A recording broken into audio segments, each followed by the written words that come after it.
Señor Jesús, eres luz para mi camino, eres el Salvador que yo espero. ¿Por qué esos miedos ocultos? ¿A quién temo, Señor? La vida es como una encrucijada y a veces indeciso, no sé por dónde ir.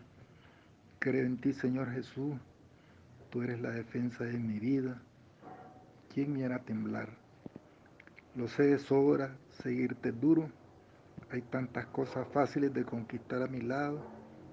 Yo sé, Señor, que si me dejo llevar por ellas, me amarrarán hasta quitarme la libertad que busco.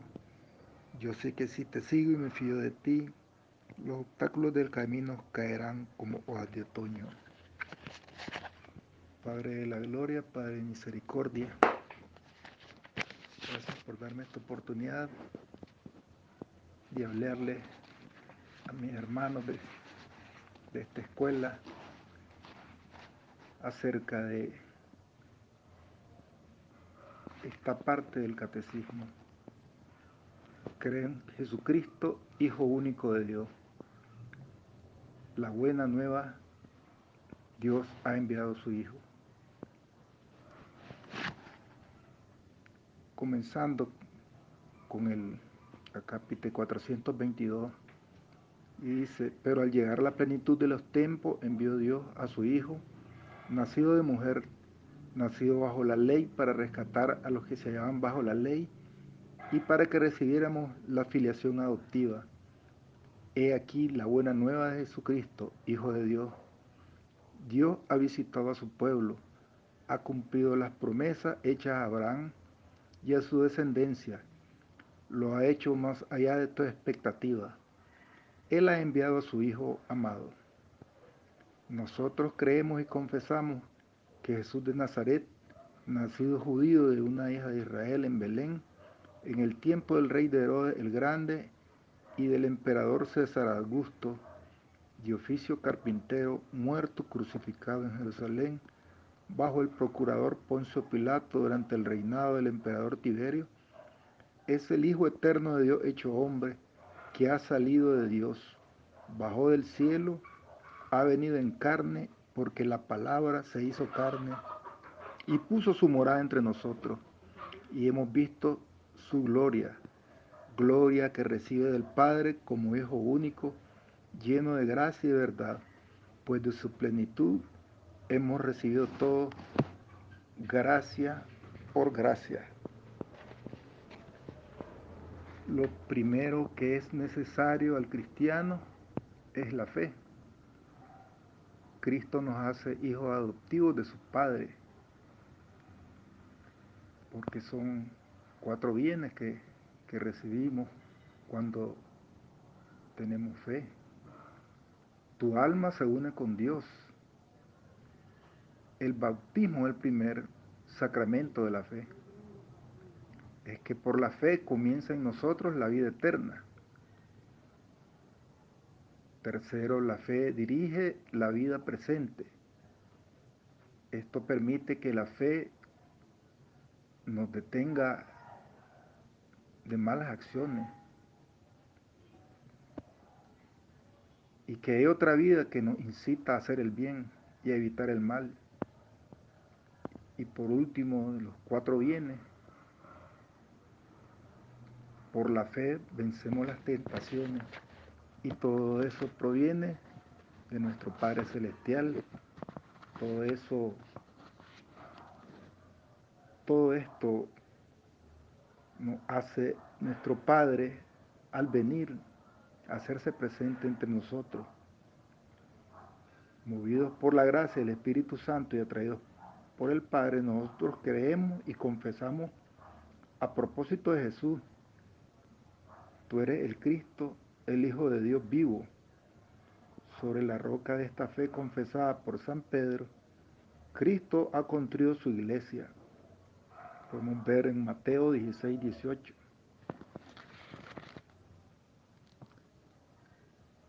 Anunciar la inescrutable riqueza de Cristo. La transmisión de la fe cristiana es ante todo el anuncio de Jesucristo para llevar la fe en Él desde el principio. los primeros discípulos ardieron en deseos de anunciar a Cristo. No podemos nosotros dejar de hablar de lo que hemos visto y oído. Hechos 4:20. Y ellos mismos invitan a los hombres de todos los tiempos a entrar en la alegría de su comunión con Cristo. En el centro de la catequesis encontramos esencialmente una persona, la de Jesús de Nazaret, unigénito del Padre, que ha sufrido y ha muerto por nosotros, y que ahora, resucitado, vive para siempre con nosotros. Catequizar es descubrir en la persona de Cristo el designio eterno de Dios. Se trata de procurar comprender el significado de los gestos y de las palabras de Cristo, los signos realizados por Él mismo. El fin de la catequesis, conducir a la comunión con Jesucristo. Solo Él puede conducirnos al amor del Padre en el Espíritu y hacernos partícipes de la vida de la Santísima Trinidad. ¿Para qué esta llamada resuena en toda la tierra? Cristo envió a los apóstoles que había escogido, dándoles el mandato de anunciar el Evangelio. Id pues y hacer discípulos a toda la gente, bautizándolas en el nombre del Padre y del Hijo y del Espíritu Santo, y enseñándoles a guardar todo lo que yo os he mandado. Y sabed que yo estoy con vosotros todos los días hasta el fin del mundo. Fortalecidos con esta misión, los apóstoles salieron a predicar por todas partes, colaborando el Señor con ellos y confirmando las palabras con las señales que les acompañaban. El que está llamado a enseñar a Cristo debe, por tanto, ante todo buscar esta ganancia sublime, que es el conocimiento de Cristo. O sea, es necesario aceptar perder todas las cosas para ganar a Cristo y ser hallado en Él y conocer a Él, el poder de su resurrección y la comunión en sus padecimientos, hasta hacerme semejante a Él en su muerte, tratando de llegar a la resurrección de entre los muertos. O sea, tenemos que buscar cómo apartarnos de muchas cosas que nos gustan, de tantas cosas que nos apegan a lo material, a aquello que nos da satisfacción momentáneamente, pero sin embargo sabemos que seguimos al Señor, obtendremos grandes frutos. De este conocimiento amoroso de Cristo es de donde brota el deseo de anunciarlo, de evangelizar. Muy pronto se llamó catequesis al conjunto de los esfuerzos realizados en la iglesia para ser discípulos, para ayudar a los hombres a creer que Jesús es el Hijo de Dios, a fin de que por la fe tengan la vida en su nombre, y para educarlo e instruirlo en esta vida y construir así el cuerpo de Cristo. Al mismo tiempo se hace sentir la necesidad de conocer siempre mejor esta fe. Con este fin, siguiendo el orden del símbolo de la fe, presentamos en primer lugar los títulos de Jesús, como fue llamado el Cristo, el Hijo de Dios.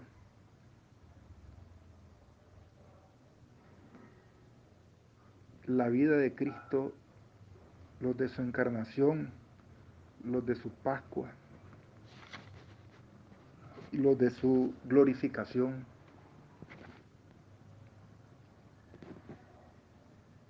Y en Jesucristo, su único Hijo, nuestro Señor. Jesús quiere decir en hebreo, Dios salva. Es el momento de la anunciación. El ángel Gabriel le dio como nombre propio el nombre de Jesús, que expresa a la vez su identidad y su misión. Que ¿quién puede perdonar pecados sino solo Dios? Es Él quien en Jesús, su Hijo eterno, hecho hombre, salvará a su pueblo de sus pecados. En Jesús Dios recapitula así toda la historia de la salvación en favor de los hombres. En la historia de la salvación, Dios no se ha contentado con librar a Israel de la casa de servidumbre, haciéndole salir de Egipto.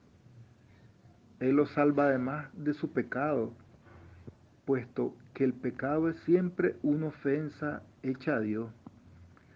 Solo Él es quien puede absolverlo. Por eso es por lo que Israel, tomando cada vez más conciencia de la universalidad del pecado, ya no podrá buscar la salvación más que en la invocación del nombre de Dios Redentor. Entonces, el nombre de Jesús significa que el nombre mismo de Dios está presente en la persona de su Hijo, hecho hombre para la redención universal y definitiva de los pecados. Ese es el nombre divino, el único que trae la salvación. Y de ahora en adelante puede ser invocado por todos porque se ha unido a todos los hombres por la encarnación, de tal forma que no hay bajo el cielo otro nombre dado a los hombres por el que nosotros debamos salvarnos.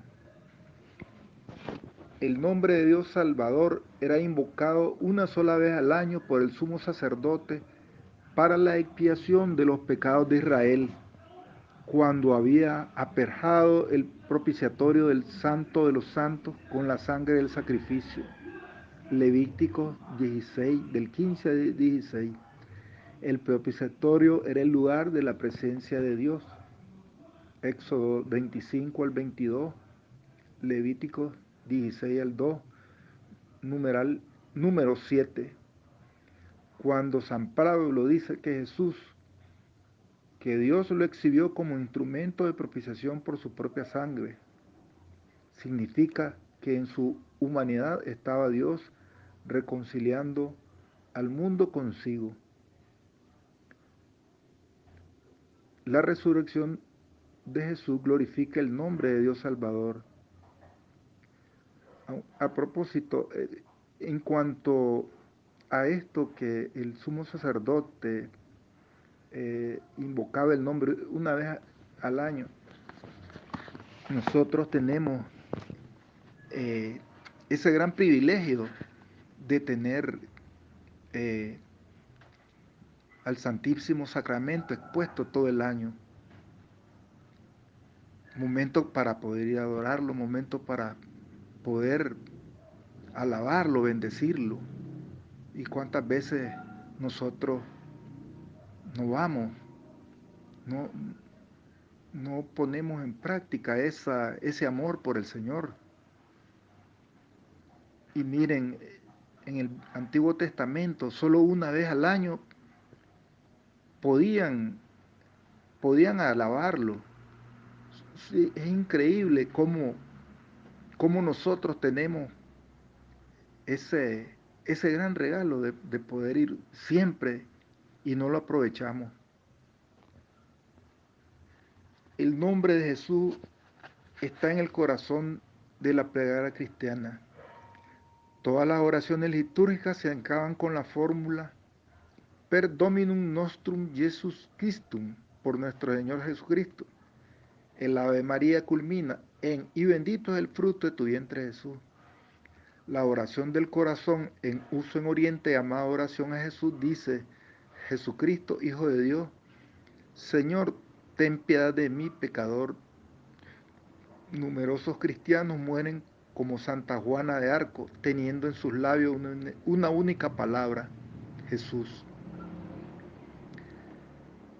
Cristo viene de la traducción griega del término hebreo Mesías, que quiere decir ungido.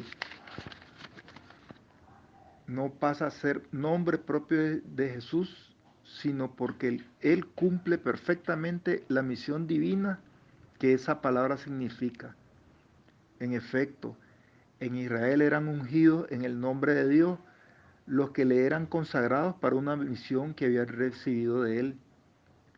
Este era el caso, por ejemplo, de los reyes, Isaías 9, de los sacerdotes, Éxodo 29, y excepcionalmente de los profetas, 1 Reyes 19, 16. Este debía ser por excelencia el caso del Mesías que Dios enviaría para instaurar definitivamente su reino. El Mesías debía ser ungido por el Espíritu del Señor, a la vez como rey y sacerdote, pero también como profeta. Jesús cumplió las esperanzas mesiánicas de Israel en su triple función de sacerdote, profeta y rey. Jesús acogió la confesión de fe de Pedro, que le reconocía como el Mesías, anunciándole la próxima pasión del Hijo del Hombre. Reveló el auténtico contenido de su realeza mesiánica en la identidad trascendente del Hijo del Hombre, que ha bajado del cielo, a la vez que en su misión redentora como siervo sufriente. El Hijo del Hombre no ha venido a ser servido, sino a servir y dar su vida como rescate por mucho. A veces nos pasa que en nuestras comunidades o en nuestros grupos eh, eh, la parroquia nos manda que nosotros pues sirvamos de alguna u otra manera. A veces económicamente tal vez no, no podemos por la situación que estamos atravesando, pero con solo eh, buscar cómo ayudar a nuestro prójimo en algo, cómo ayudar en la parroquia, en la limpieza. Si no, veamos el Evangelio de hoy, como el hombre rico depositaba dinero en la iglesia, y lo más increíble, como el Señor Jesucristo llegó a observar eso, llegó a poner atención cómo las personas llegaban a dejar sus ofrendas, y llega esa señora pobre que no tenía mucho que dar y dio lo que 2 monedas, que era lo único que tenía. Pues a veces nos pasa lo mismo a nosotros. Nosotros en nuestras comunidades pues no tenemos a veces nada, a veces por la misma situación, pero podemos ayudar a los demás, podemos ayudar en la iglesia. Por ejemplo, este sábado hubo limpieza, pues hay que hacer otras actividades, ¿verdad?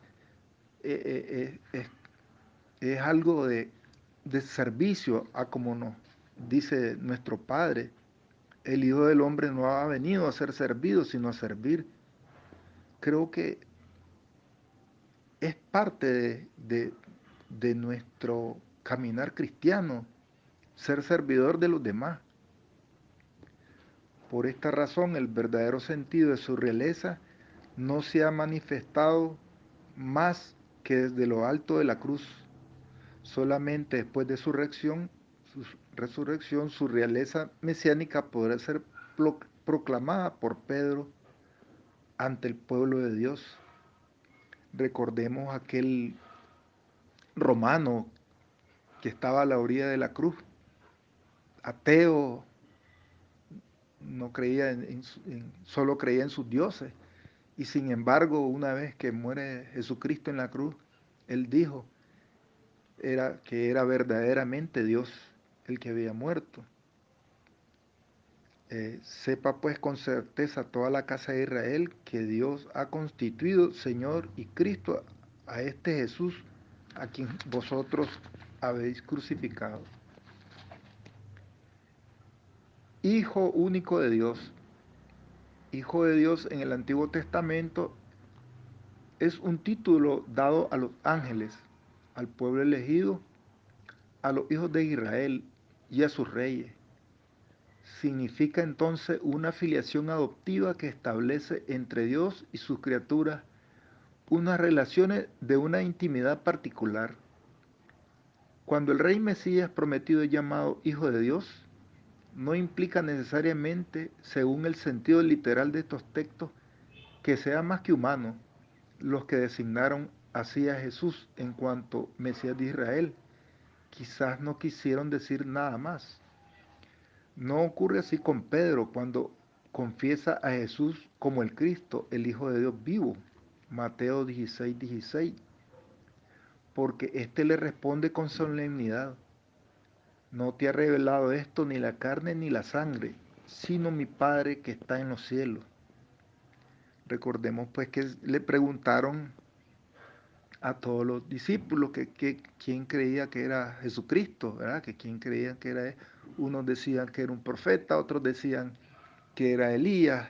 Sin embargo, Pedro respondió que él era el Mesías, y realmente eso fue el Espíritu Santo que se posó en Pedro para poder contestar eso.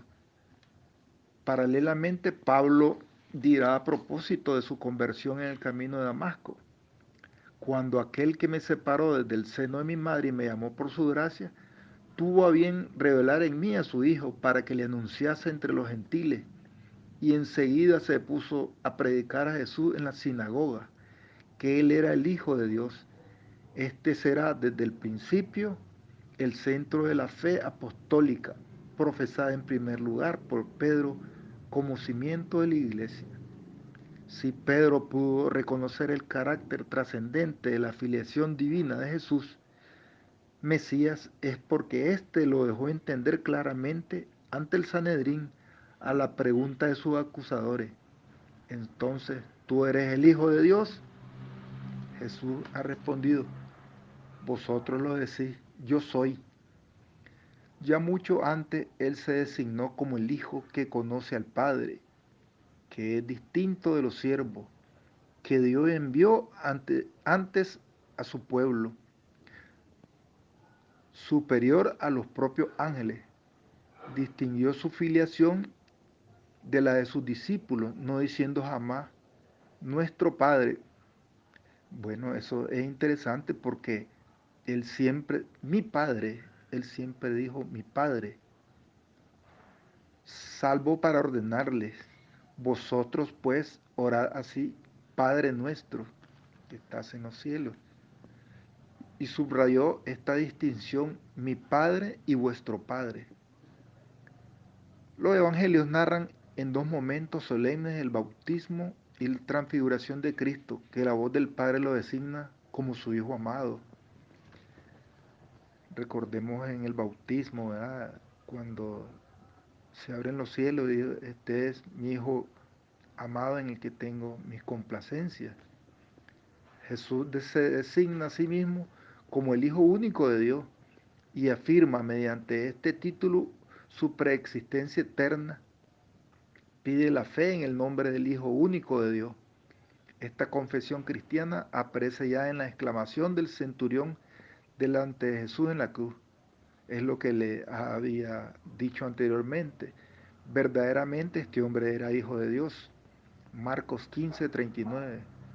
Porque es solamente en el misterio pascual donde el creyente puede alcanzar el sentido pleno del título Hijo de Dios.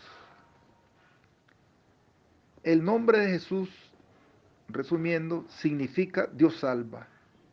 El niño nacido de la Virgen María se llama Jesús porque Él salvará a su pueblo de sus pecados. No hay bajo el cielo otro nombre dado a los hombres por el que nosotros debamos salvarnos. El nombre de Cristo significa ungido, Mesías. Jesús es el Cristo porque Dios le ungió con el Espíritu Santo y con poder. Era el que ha de venir, el objeto de la esperanza de Israel. El nombre del Hijo de Dios significa la relación única y eterna de Jesucristo con Dios su Padre. Él es el Hijo único del Padre y Él mismo es Dios. Para ser cristiano es necesario creer que Jesucristo es el Hijo de Dios. El nombre del Señor significa la soberanía divina. Confesar o invocar a Jesús como el Señor es creer en su divinidad. Nadie puede decir Jesús es Señor sino por influjo del Espíritu Santo. Podemos entender también por qué el Verbo se hizo carne. recordemos, ¿verdad?, que el Hijo de Dios se hizo hombre. Con el credo niceno-constantinoplano respondemos confesando: por nosotros los hombres, por nuestra salvación, bajó del cielo y por obra del Espíritu Santo se encarnó de María la Virgen y se hizo hombre. El Verbo se encarnó para salvarnos, reconciliándonos con Dios. Recordemos el pecado de Adán y Eva, que prácticamente nos aparta como seres humanos de la presencia del Señor. Dios nos amó y nos envió a su Hijo como propiciación por nuestros pecados. El Padre envió a su Hijo para ser Salvador del mundo. Él se manifestó para quitar los pecados. El Verbo se encarnó para que nosotros conociésemos así el amor de Dios.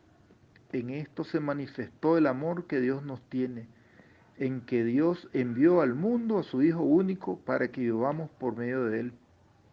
Porque tanto amó Dios al mundo que dio a su único Hijo para que todo el que crea en Él no perezca, sino que tenga vida eterna. El Verbo se encarnó para ser nuestro modelo de santidad.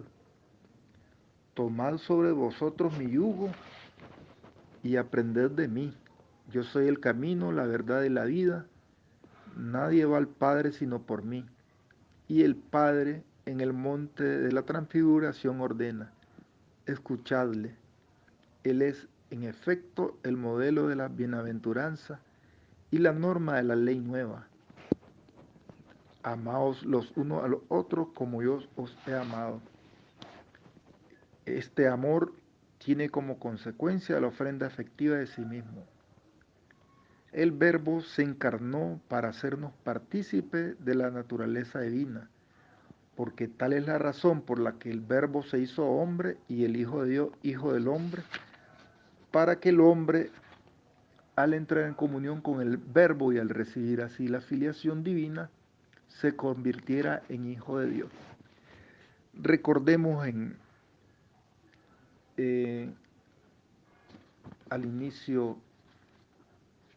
eh, recordemos que lo primero que existió fue el Verbo, fue la palabra, porque el Hijo de Dios se hizo hombre para hacernos Dios. El Hijo unigénito de Dios, queriendo hacernos partícipe de su divinidad, asumió nuestra naturaleza para que, habiéndose hecho hombre, hiciera dioses a los hombres. Santo Tomás de Aquino. Qué belleza de lectura, ¿verdad? Porque realmente el Señor padeció lo mismo que cualquier ser humano normal. Padeció tristeza, amargura, frustraciones, alegría y sobre todo el martirio de su muerte. Con qué dolor, y todo por amor a la humanidad, por amor al ser humano. Volviendo a tomar la frase de San Juan, el Verbo se encarnó. La Iglesia llama encarnación al hecho de que el Hijo de Dios haya asumido una naturaleza humana para llevar a cabo por ella nuestra salvación. En la carta a los Hebreos se habla del misterio. Por eso, al entrar en este mundo, Cristo dice: no quisiste sacrificio o oblación, pero me has formado un cuerpo. Holocausto y sacrificio por el pecado no te agradaron. Entonces dije: he aquí que vengo a hacer, oh Dios, tu voluntad. La fe en la verdadera encarnación del Hijo de Dios es el signo distintivo de la fe cristiana. Podréis conocer en esto el Espíritu de Dios. Todo espíritu que confiesa a Jesucristo venido en carne es de Dios. Esa es la alegre convicción de la Iglesia desde sus comienzos cuando canta el gran misterio de la piedad. Él ha sido manifestado en la carne, porque realmente, como en el acápite 464 del Catecismo de la Iglesia, el, el acontecimiento único y totalmente singular de la encarnación del Hijo de Dios no significa que Jesucristo sea en parte Dios y en parte hombre, ni que sea el resultado de una mezcla confusa entre lo divino y lo humano. Él se hizo verdaderamente hombre sin dejar de ser verdaderamente Dios. Jesucristo es verdadero Dios y verdadero hombre. La Iglesia debió defender y aclarar esta verdad de fe durante los primeros siglos frente a una herejía que la falseaban. Las primeras herejías negaron menos la divinidad de Jesucristo que su humanidad. Desde la época apostólica, la fe cristiana insistió en la verdadera encarnación del Hijo de Dios venido en la carne. Pero desde el siglo III la Iglesia tuvo que afirmar frente a Pablo de Samosata en un concilio reunido en Antioquía que Jesucristo es Hijo de Dios por naturaleza y no por adopción.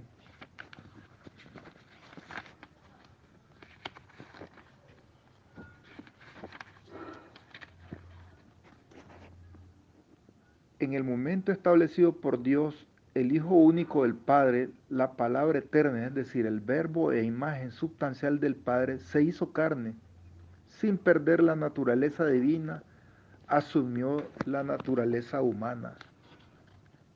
Bueno, el Señor Jesucristo hizo la voluntad del Padre, quiso venir a nosotros a darnos su ejemplo, a darnos su bienaventuranza, a traernos todo lo mejor, porque sé que Dios confía en el ser humano, confía en la bondad que tiene el ser humano, a pesar de que le paguemos mal, que a veces nos apartamos de Él, pero sé que el Señor tiene una gran esperanza de que un día todos los seres humanos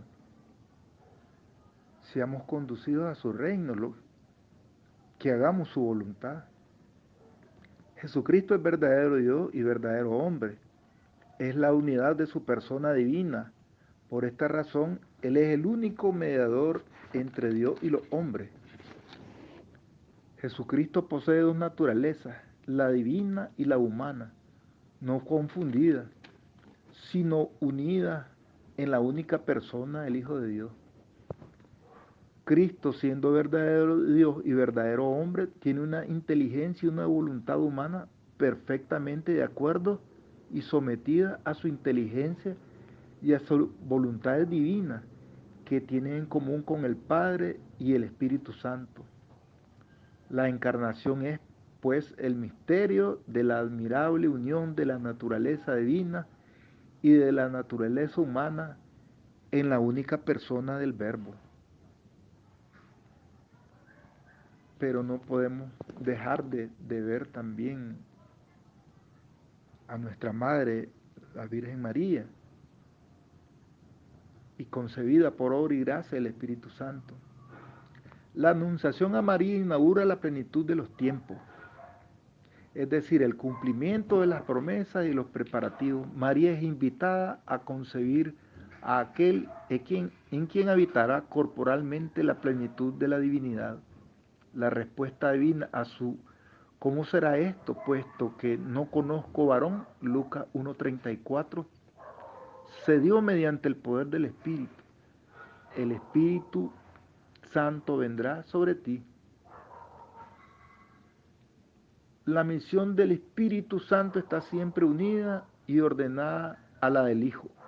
El Espíritu Santo fue enviado para santificar el seno de la Virgen María y fecundarla por obra divina.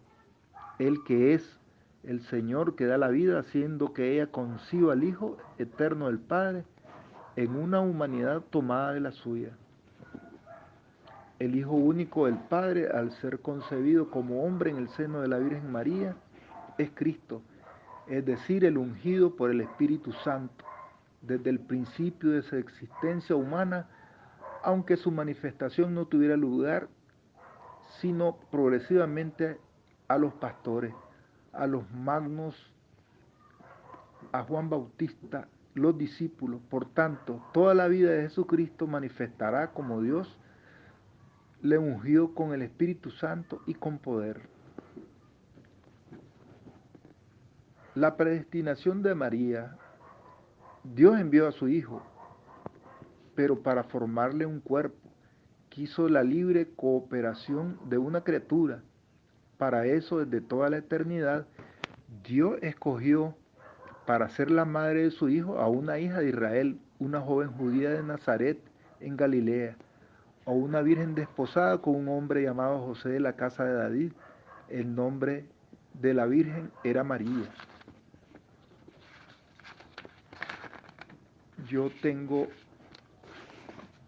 algo interesante de que el Hijo es retrato de su madre, porque de María sabemos poco. El Nuevo Testamento es escueto en noticias referente a la madre. Aunque en el Evangelio sentimos su presencia, su figura se nos pierde en la penumbra y tenemos que caminar entre deducciones e intuiciones para captar la persona y la personalidad de la madre. A pesar de esta información pobre, para saber quién fue María, disponemos, sin embargo, de una fuente segura de investigación, su propio Hijo. Todos nosotros somos un producto de las inclinaciones y tendencias combinadas de nuestro padre y de nuestra madre, transmitidas a través de las llamadas leyes mendelianas. De ahí sacamos rasgos del padre, de nuestro papá, sacamos rasgos de nuestra mamá, pero en este caso recordemos que era hijo de Dios y hijo de María. Eh, Los caracteres tanto fisonómicos como psíquicos se transmiten de padre a hijo por el cauce y en forma de código genético. En el interior de la célula del óvulo hay unos filamentos llamados cromosomas. Cada cromosoma a su vez está formado de pequeños elementos unidos a modo de cadena. Estos corpúsculos elementales se llaman genes y ellos son los portadores de los caracteres de los padres. Estos genes, formando diferentes fórmulas o combinaciones genéticas, son los que determinan gran parte de los rasgos fisionómicos, así como las tendencias psicológicas transmitidas por los padres y heredados por los hijos. No se sabe todavía cuál es el secreto, misterio por el que los cromosomas paterno y materno forman un código genético, pero se sabe que a través de estos códigos llegan a los hijos los caracteres de sus padres. Ahora bien, Jesucristo no tuvo padre en el sentido genético de la palabra. Así pues, en su caso, la transmisión de los rasgos fisionómicos y psicológicos se realizó por un solo canal proveniente de una única fuente, su madre. Según este, el parecido físico entre la madre y el hijo debió de ser enorme. Las reacciones y comportamientos generales debieron ser muy semejante en la madre y en el hijo, lo que por otra parte se vislumbra claramente en los evangelios. ¿Cómo era María? Basta mirar a Jesús. El hijo fue el doble de su madre, su fotografía, su imagen exacta, tanto en el aspecto físico como en las reacciones psíquicas. Existen en los evangelios otros aspectos que son muy interesantes para saber en forma deductiva quién y cómo fue la madre. En primer lugar, Jesús es el enviado que antes de proclamar las bienaventuranzas, él mismo las vivió hasta las últimas consecuencias. En segundo lugar, Jesús fue aquel hijo que desde niño fue observando y admirando en su madre todo ese conjunto de actitudes humanas, humildad, paciencia, fortaleza, que luego habría de esparcir en forma de exclamaciones en la montaña. Digo esto porque siempre que aparece María en los evangelios, lo hacen con aquellas características que están descritas en el Sermón de la Montaña: paciencia, humildad, fortaleza, paz, suavidad, misericordia. Y realmente uno adora a su mamá. ¿Para qué? A veces podemos decir, se chupó de su mamá, dice la gente, en los modos. Y realmente el Señor Jesucristo no se quedó atrás. Todos nosotros somos de alguna manera lo que fue nuestra madre. Una verdadera madre va recreando y formando a su hijo de alguna manera, a su imagen y semejanza en cuanto a ideales, convicciones y estilo vital. Para Jesús debió constituir una impresión muy fuerte el ir desde sus más tiernos años observando y admirando, y sin querer imitando aquel silencio, aquella dignidad y paz, aquel no sentirse impresionada por las cosas adversas de su madre. Para mí es evidente que Jesús no hizo otra cosa en la montaña que diseñar aquella figura espiritual de su madre que le surgía desde las profundidades del subconsciente alimentado con los recuerdos que se remontaban a su primer año. Las bienaventuranzas son una fotografía de María avanzado por entre las penumbras de las páginas evangélicas. Vislumbramos un impresionante paralelismo entre la espiritualidad de Jesús y la de su madre. María, en el momento decisivo de su vida, resolvió su destino con la palabra hágase. Lucas 1:37. Jesús, llegada su hora, resolvió el destino de su vida y la salvación del mundo con las mismas palabras: hágase. Estas palabras simboliza y sintetiza una vasta espiritualidad que abarca la vida entera con sus impulsos y compromisos en la línea de los pobres de Dios. Cuando María quiere expresar su identidad espiritual, su personalidad ante Dios y los hombres, lo hace con aquellas palabras: soy una esclava del Señor. Cuando Jesús se propone a sí mismo como una imagen fotográfica para ser copiado e imitado, lo hace con las palabras: manso y humilde, Mateo 11:29. Según los exégetas, las dos expresiones tienen un mismo contenido. Dentro, una vez más, de la espiritualidad de los pobres de Dios, María afirma que el Señor destronó a los poderosos y encumbró a los humildes. Lucas 1:52. Jesús dice que los soberbios serán abatidos y los humildes exaltados.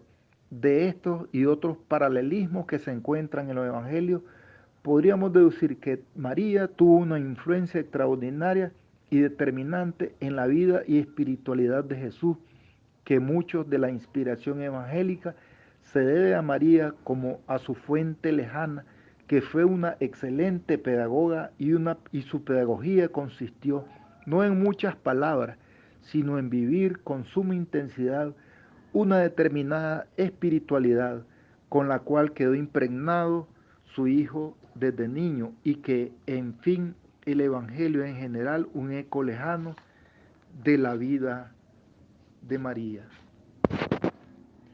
Eh, Hermanos de esta escuela, pues solo me resta, hermanos, decir que Jesucristo es el Hijo único de Dios, que el nombre de Jesús es Cristo, Señor, Hijo único de Dios. Y solo decirles quién es para nosotros personalmente Jesús de Nazaret. Conocemos el misterio de la encarnación del Hijo de Dios. Creemos que Cristo Jesús es un Dios menor, o es un Dios igual al Padre y al Espíritu Santo. Todas estas y otras preguntas, pues creo que a través de toda esta cristología que hemos recibido durante este tiempo, y que debemos de continuar ahondando más para, para poder eh, realmente captar en esencia todas estas palabras de nuestro Señor Jesucristo, toda su vida, eh, profundizar en nuestra fe. Creo que nos toca a cada uno de nosotros alimentarnos día a día. Espero que me disculpen que realmente tal vez en algunos aspectos no haya profundizado, pero me dejé llevar también por mi madre, la Virgen María, en ciertas cosas. Y, eh, y, y quiero continuar aprendiendo, quiero continuar eh, aprendiendo de ustedes también, así como en este momento yo he podido eh, decir ciertas cosas, a pesar de ser mi primera exposición, pues ahí les pido me perdonen que tal vez en algunas cosas todavía me haga falta madurar. Les agradezco pues su atención y esperamos pues que nuestro profesor pues eh, siga, siga dándonos esas bendiciones, siga dándonos esas catequesis que nos han transformado y nos han dado solidez en nuestras vidas para conocer más a nuestro Señor y a nuestra Virgen María. Gracias Padre Eterno por darme esta oportunidad de dirigirme a mis hermanos de esta escuela. Gracias Madre mía. Dios te salve María, llena eres de gracia, el Señor está contigo. Bendita eres entre todas las mujeres, bendito el fruto de tu vientre Jesús. Santa María, Madre de Dios, ruega por nosotros pecadores, ahora y en la hora de nuestra muerte. Amén. En el nombre del Padre, del Hijo y del Espíritu Santo. Amén.